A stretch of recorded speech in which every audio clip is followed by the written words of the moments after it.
Hello दोस्तों, स्वागत है आपका एक बार फिर से फ्लोरेंस एकेडमी के यूट्यूब चैनल पर। तो कैसे हैं आप लोग? उम्मीद करते हैं आप लोग शानदार, जिंदाबाद, ज़बरदस्त होंगे और आपकी तैयारी भी जो है वो ज़बरदस्त तरीके से चल रही होगी। और अगर नहीं चल रही है तो आपको उसको बहुत ज़बरदस्त तरीके से चलाने की ज़रूरत है, क्योंकि यूपीएससी नेट के एग्ज़ाम में अब बहुत ज़्यादा टाइम आपके पास नहीं बचा है।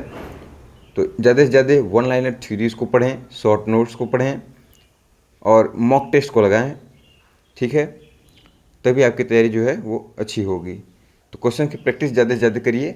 और इसीलिए आज हम आपके लिए केमिस्ट्री का मॉक टेस्ट नंबर 6 लेकर के आए हैं, जिसमें हम उन्हीं क्वेश्चंस की चर्चा करेंगे जिनकी आने की संभावना ज़्यादा है या फिर जो कभी न कभी एग्ज़ाम में आए हुए हैं। तो चलिए बिना देरी किए अपने क्वेश्चंस की प्रैक्टिस को हम शुरू करते हैं। पहला ही क्वेश्चन आपके सामने है दोस्तों। क्वेश्चन कह रहा है कि किसी अम्लीय विलयन का पीएच मान कैसा होता है, यानी what will be the pH value of an acidic solution. देखिए, जो एसिडिक सोल्यूशन होता है उसका 7 से कम होता है और जो बेसिक होता है 7 से ज़्यादा होता है। तो 7 से कम कहाँ पर दिया हुआ है? ऑप्शन नंबर ए में ही हमारा दिया हुआ है, <7 करेक्ट ऑप्शन हो जाएगा। नेक्स्ट क्वेश्चन देखते हैं।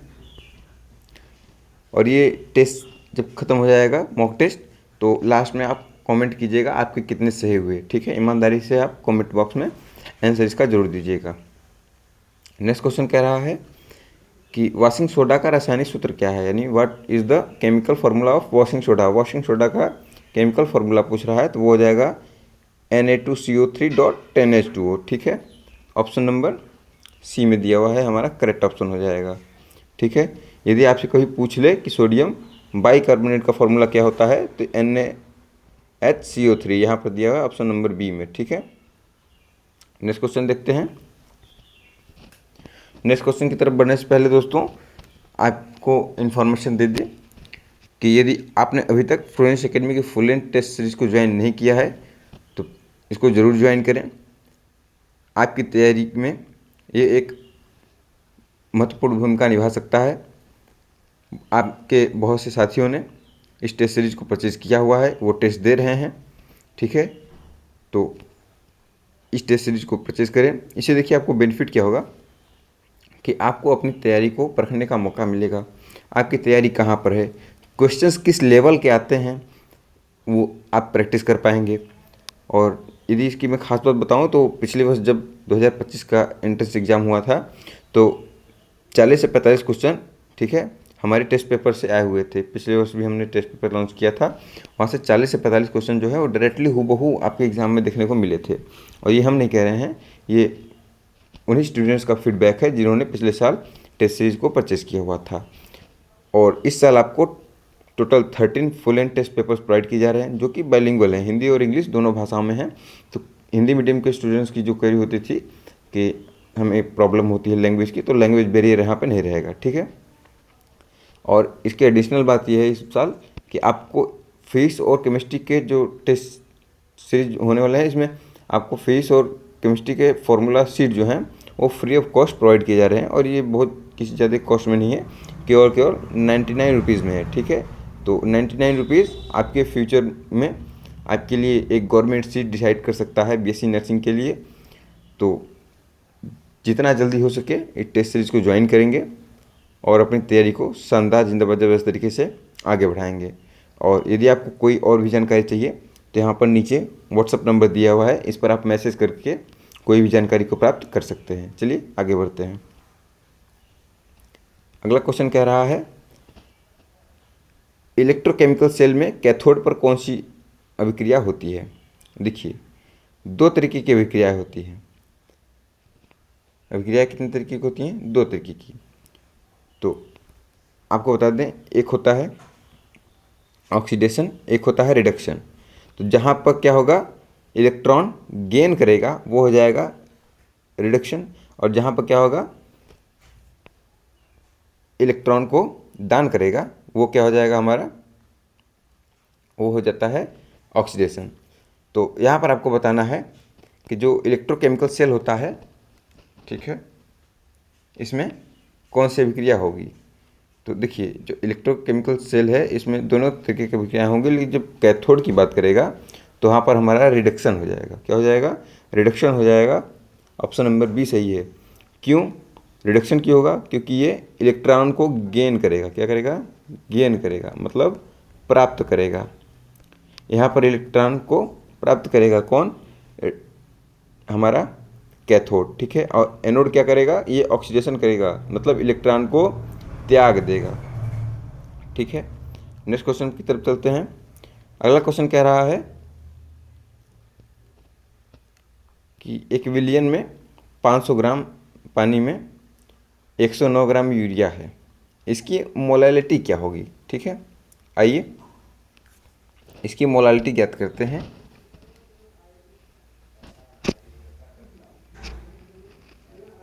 देखिए, मोलालिटी ज्ञात करने के लिए आपको करना क्या होता है? मोलालिटी ज्ञात करने के लिए सर्वप्रथम हम करेंगे इनके मोलों की गणना। ठीक है, आइए करते हैं।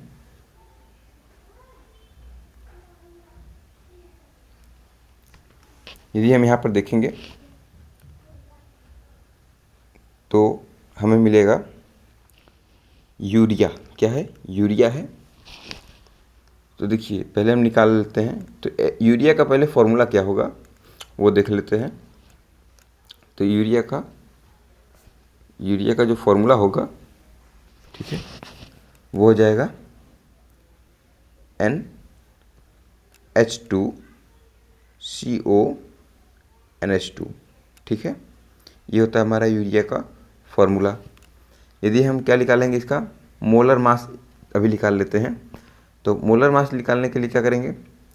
हम निकालेंगे इसका, तो हो जाएगा हमारे पास N। ठीक है, N का निकालेंगे तो हो जाएगा 14 × 2। ठीक है, इसके बाद किसका निकालेंगे? H का निकालेंगे। तो H का कितना हो जाएगा? यहाँ पर प्लस लगा लेंगे,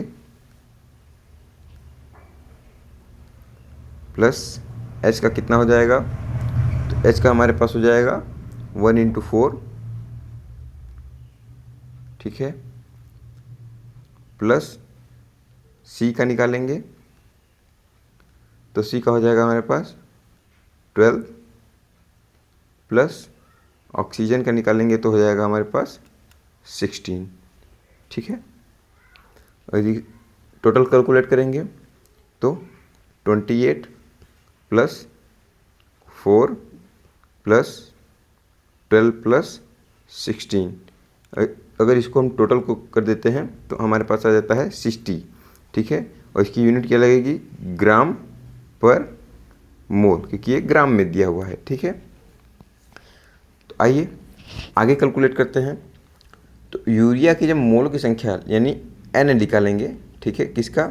यूरिया का। उसके लिए हमें क्या करना होगा? तो उसके लिए पहले हम देखिए यहाँ पर यदि लिख लें N बराबर क्या होगा?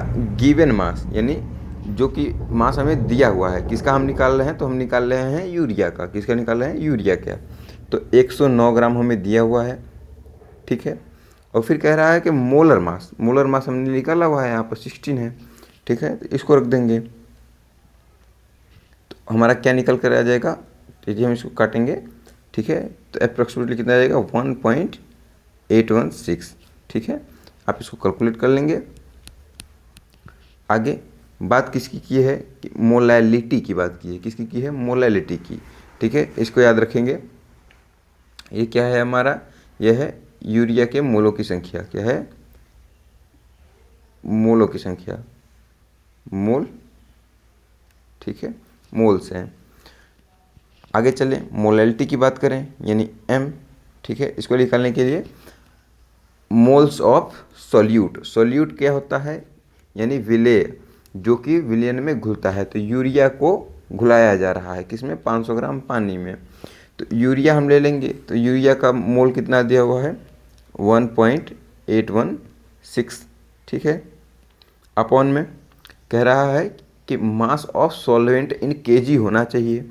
ठीक है, तो यहाँ पर दिया हुआ है 500 ग्राम पानी। तो पानी ग्राम में दिया हुआ है कितना, 500 ग्राम, ठीक है। इसको केजी में कन्वर्ट करेंगे तो 0.5 हो जाएगा। यहाँ तक सबको समझ में आया। इसके आगे क्या होगा, इसके आगे हम देखते हैं। इसके आगे यदि हम इसको कट करेंगे तो हमारे पास आ जाएगा 1.816 इंटू 2। अगर इसको हम बनाएंगे तो हमारे पास 3.62 आ जाएगा, ठीक है। माफ़ कीजिएगा, 3.632 कितना, इसकी मोलैलिटी निकल जाएगी, ठीक है। तो ये हमारा आंसर आ रहा है। लेकिन एग्ज़ाम में क्या होता है कि करेक्ट आंसर जो होता है नहीं होता, मिलते जुलते आंसर आते हैं, ठीक है। तो अगर हम अपने ऑप्शंस को देखेंगे तो ऑप्शन में हमारे दिया हुआ है ऑप्शन नंबर ए कि 3.66 कितना, इसकी मोलैलिटी दिया हुआ है। तो ऑप्शन नंबर ए हमारा इससे मिलता जो जुलता आंसर है, इसलिए ऑप्शन नंबर ए हमारा करेक्ट ऑप्शन हो जाएगा। नेक्स्ट क्वेश्चन की तरफ चलते हैं।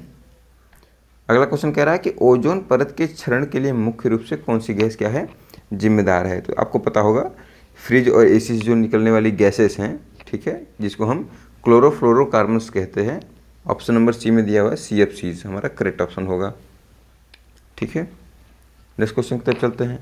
अगला क्वेश्चन कह रहा है कि कमरे के तापमान पर द्रव अवस्था में पाए जाने वाला अधातु कौन सा है, ठीक है। ध्यान दीजिएगा, यहाँ पे अधातु की बात चल रही है। यदि आप झटके में क्वेश्चन को पढ़ लेते हैं और आगे निकल जाते हैं तो आप पहले ही मरकरी देख करके लगा देंगे, हो जाएगा गलत, ठीक है। तो एग्ज़ाम टाइम में भी आपको इस बात का ध्यान रखना है कि क्वेश्चन को पूरा पढ़ेंगे और ऑप्शन को भी पूरा पढ़ेंगे, ठीक है, केयरफुली। तो जब बात अधातु की आती है तो हमारा करेक्ट ऑप्शन ब्रोमीन हो जाता है। क्या हो जाता है, ब्रोमीन, ठीक है। ब्रोमीन वह अधातु है जो कमरे के तापमान पर द्रव अवस्था में पाई जाती है।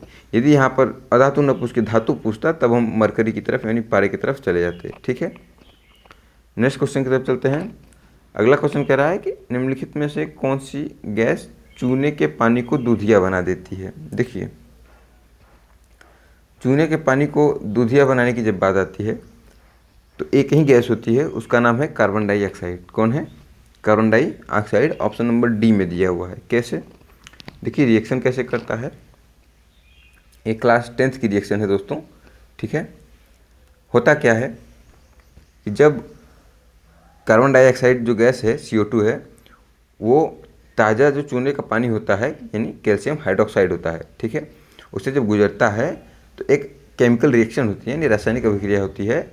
इस पर क्या होता है कि जो कैल्शियम होता है वो कैल्शियम कार्बोनेट का एक प्रेसिपिटेट बनाता है। प्रेसिपिटेट वो चीज़ होती है, अवक्षेप वो चीज़ होती है जो कि घुलनशील नहीं होती है, वो अघुलनशील होती है, पाउडर जैसा, ठीक है। आप उसको किसी पानी में डाल देंगे तो वो घुलेगा नहीं, ठीक है, वो आपको दिखता रहेगा कि इसमें कुछ मिलाया गया है, यानी कैसा सॉल्यूशन हो जाता है, वो बिस्मांगी सॉल्यूशन हो जाता है, ठीक है, हेट्रोजीनियस सॉल्यूशन हो जाता है। तो कैल्शियम कार्बोनेट क्या होता है, एक प्रेसिपिटेट बन जाता है, ठीक है। और जब वो पानी में घुला रहता है तो हमें वाइट वाइट दिखता है, ठीक है। तो हम कहते हैं कैसा है, दूधिया पानी है, मिल्की पानी हो गया है, ठीक है। तो ये रिएक्शन हो जाती है। और रिएक्शन यदि कभी बोल दिया कि ये रिएक्शन लिखना है, ठीक है, तो उसके लिए यदि ऑप्शन आ जाए तो हम करेंगे क्या। पहले था हमारे पास कैल्शियम हाइड्रोक्साइड, ठीक है, कैल्शियम हाइड्रोक्साइड हमारे पास था। एक कैसा है, एक्वा सोल्यूशन है, ठीक है।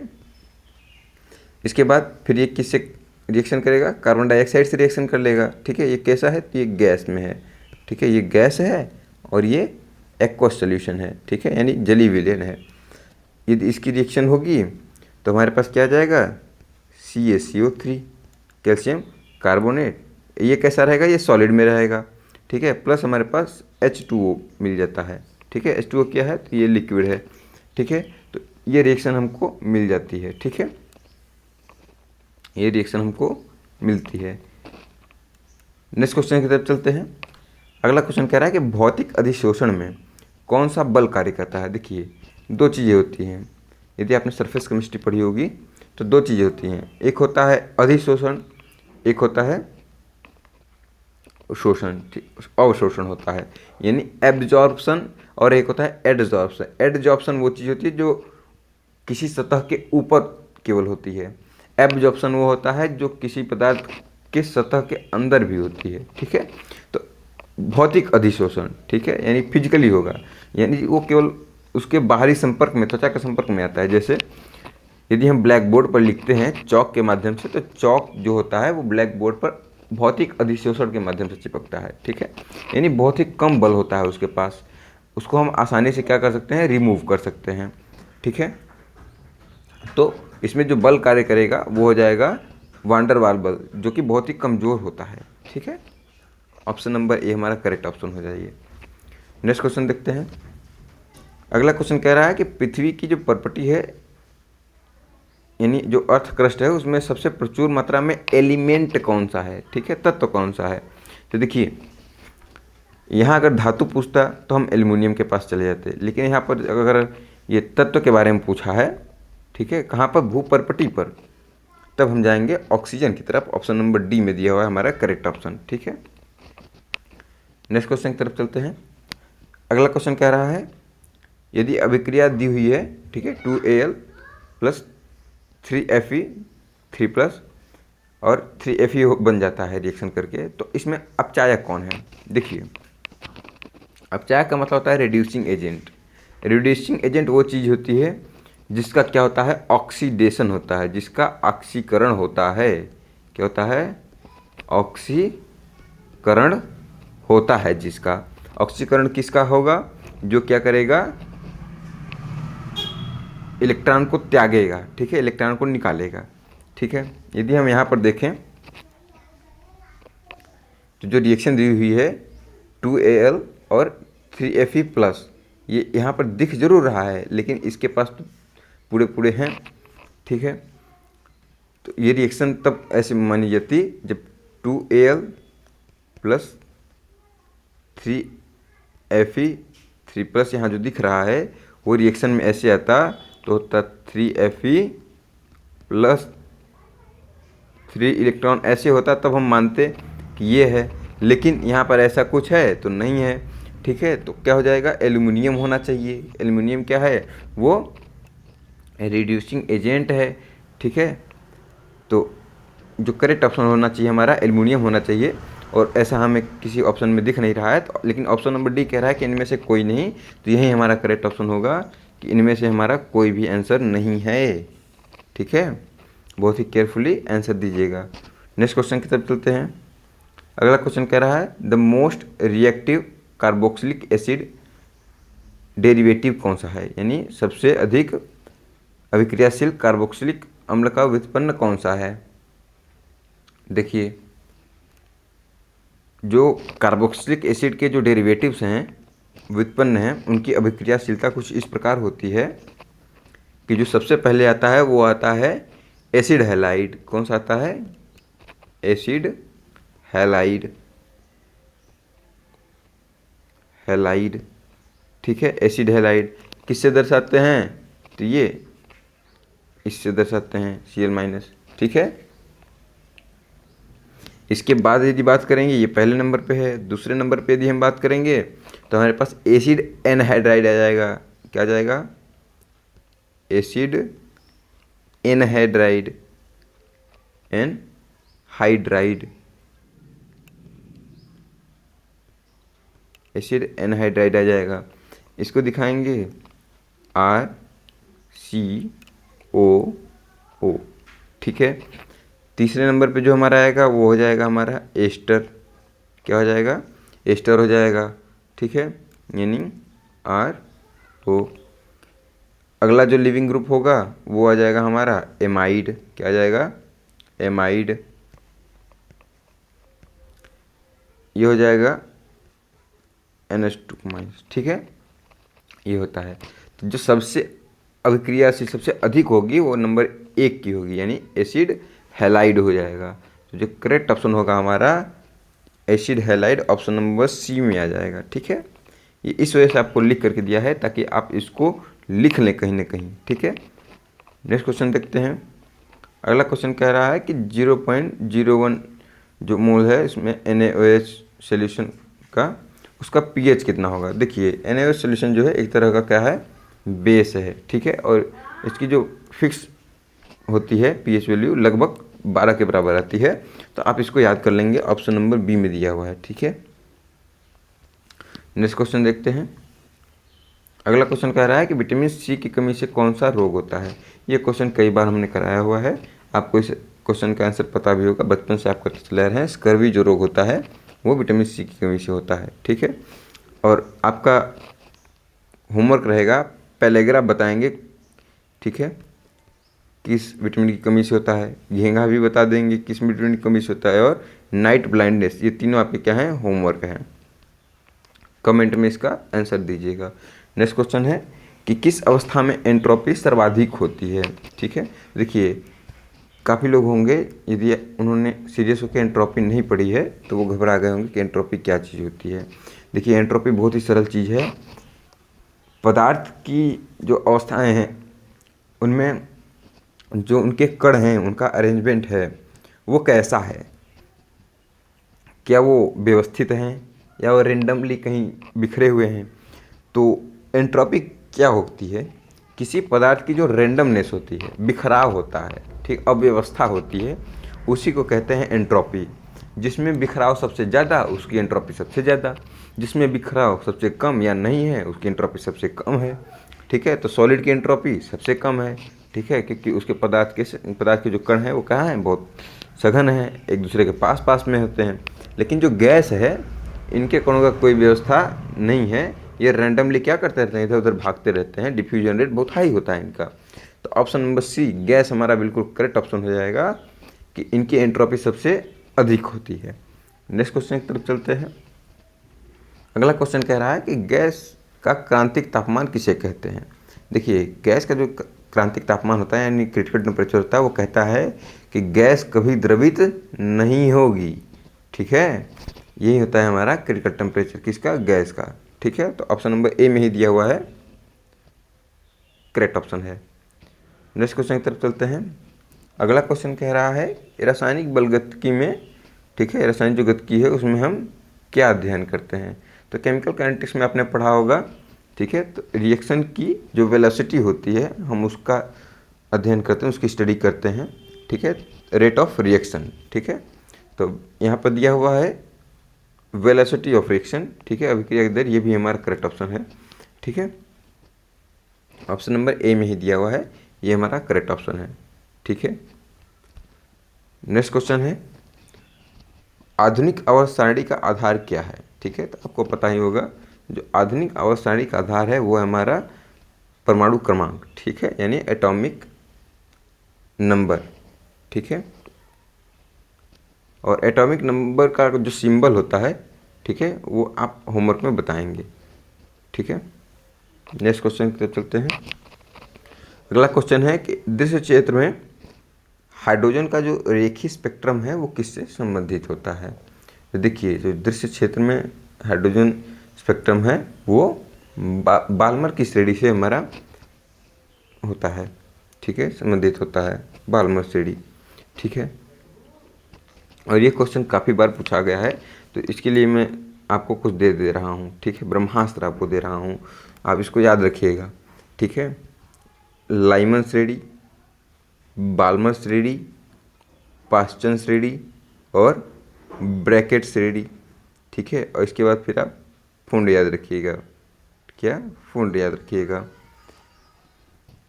चलिए इसके लिए मैं आपको बता देता हूँ। तो ये होता है पराबैंगनी। क्या होगा, पराबैंगनी के लिए, पराबैंगनी। ठीक है, बाल्मर का आपको बता दिया है दृश्य के लिए।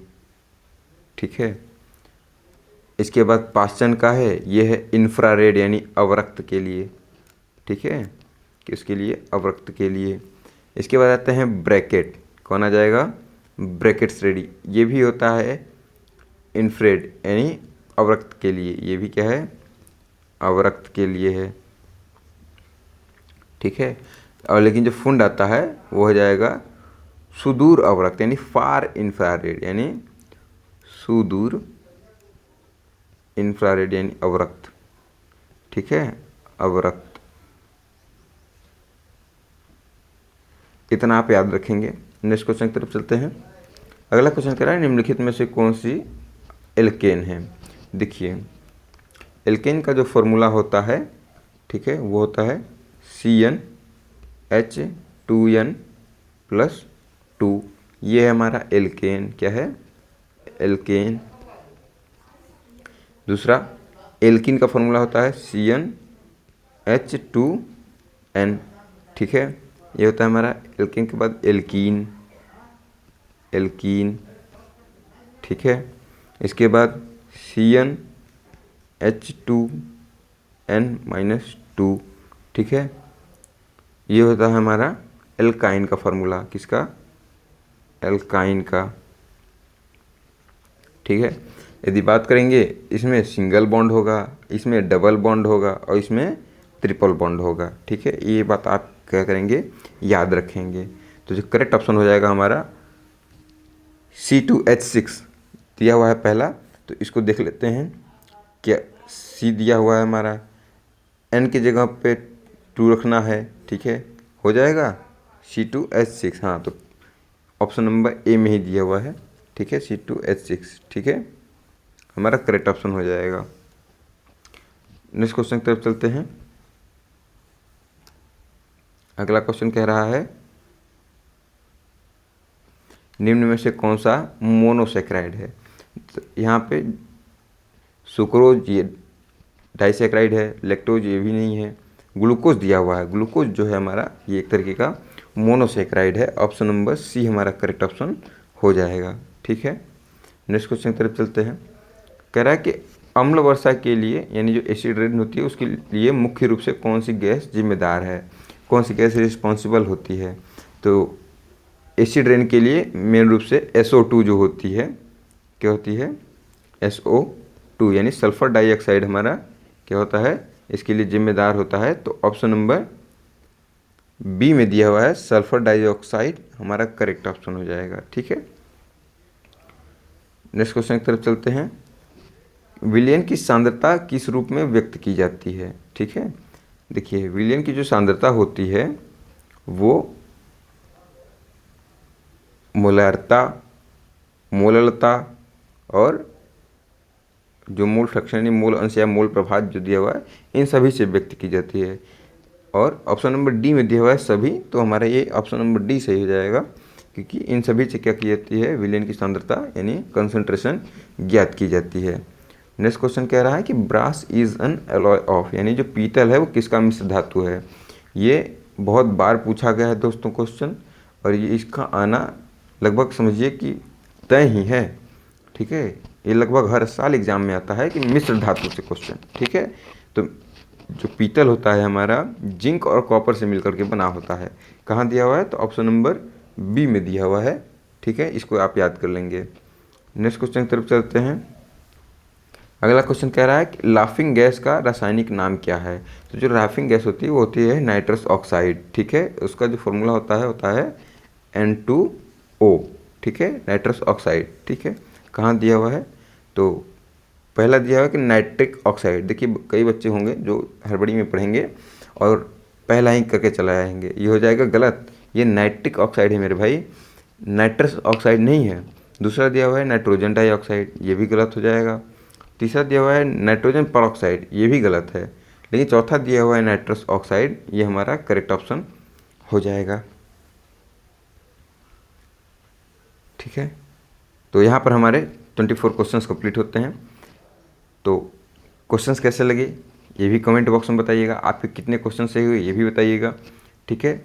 और अपनी तैयारी को ज़बरदस्त तरीके से आगे बढ़ाते रहिए और Sunday to Sunday Fluence Academy के साथ जुड़ करके टेस्ट को देते रहिए, ठीक है। और एनालिसिस जरूर करें टेस्ट का। अपने मॉक टेस्ट में स्कोर बनाने के देखिए तरीका क्या होता है। आपने कोई टेस्ट दिया, आपके नंबर कम आते हैं, तो जो क्वेश्चंस आपके गलत होते हैं, ठीक है, उन क्वेश्चंस को क्या कीजिए, आप जाके देखिए कौन सा क्वेश्चन हमारा गलत हुआ है, वो किस टॉपिक से क्वेश्चन था, ठीक है। जा करके वो टॉपिक को आप दोबारा रिवाइज करिए, ठीक है। और जब आप पूरा टॉपिक रिवाइज कर लेते हैं, ठीक है, तो 1-2 दिन के बाद फिर से आप उस टेस्ट को दीजिए, क्योंकि वो टेस्ट पेपर जो है आप ही के पास रहता है, ठीक है। तो उसको आप फिर से दीजिए, फिर देखिए कितने नंबर आते हैं। इस तरीके से करते करते ये नहीं है कि आप एक टेस्ट को केवल एक ही बार देंगे, ठीक है। आप जितने टाइम चाहें उतने टाइम उस टेस्ट को दे सकते हैं, ठीक है। और ये अच्छे बच्चों की पहचान होती है, वो टेस्ट को बार बार देते हैं। बार बार देते हैं तो वो देखते हैं कि क्या मैं उसी क्वेश्चन को बार बार तो गलत नहीं कर रहा हूँ, ठीक है। तो इस तरीके से मॉक टेस्ट को दीजिएगा। और आज के लिए इतना ही। हम फिर मिलेंगे आपसे एक और नया शानदार मॉक टेस्ट के साथ। तो आज के लिए इतना ही। जय हिंद, जय भारत।